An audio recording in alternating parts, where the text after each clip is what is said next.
President Biden ran on a pledge to restore unity. And he promised on Inauguration Day he'd be a president for all Americans, but since he's gotten into office, he's been largely acting unilaterally. I mean, we saw a record-breaking number of executive orders.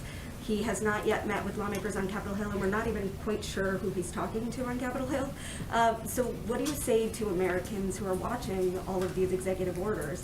And does the White House think that this is the best way to make policy, considering an opposing president could come back in 4 years from now and erase all the work he's done with the stroke of a pen? Well, there's a lot to unpack there, so let me try my best. First, the president put forward a large and bold COVID relief package, $1.9 trillion, that is meant to address the challenges the American people are facing and the dual crises that that the country is facing, from the pandemic to an economic recession as a result. That package has the support of the majority of Americans, according to every poll that we have seen publicly released. So I would say first that part of unifying the country is addressing the problems that the American people are facing and working to reach out to Democrats and Republicans to do exactly that. And that's exactly what he's doing. He's had calls with Democratic and Republican members of Congress, many of them.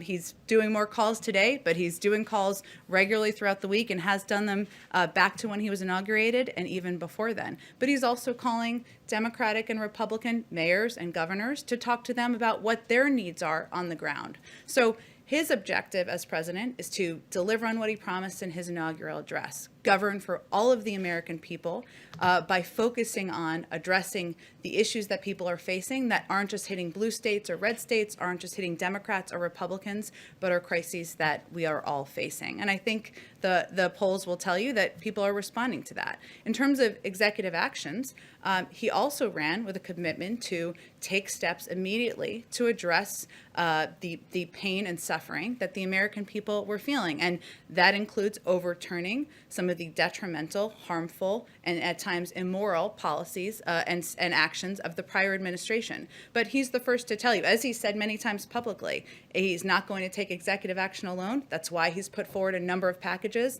that he's actively working with members of both parties to move forward on. Follow-up, if the issue is that Congress is so broken that he needs to work quickly unilaterally to get some of this done, then does he support the move towards reconciliation that Senate Democrats are talking about right now? It's essentially the same idea.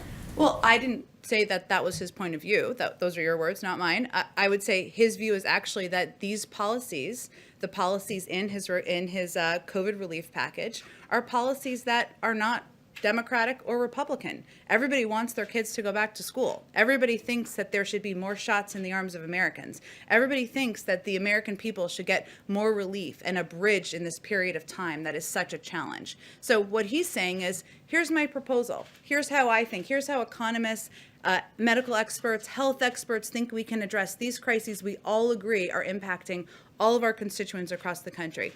Let's have a conversation about it. That's what he's doing. At the same time, he's not going to delay action that would help bring relief to the public and help bring access to affordable health care to the American people, help ensure women have access to reproductive health as well. So, there are a lot of steps he's taken over the past couple of weeks. He's not going to delay actions that require immediate action, that he can bring that relief immediately, but he's also going to work with Congress. He's proposed multiple bills to do that.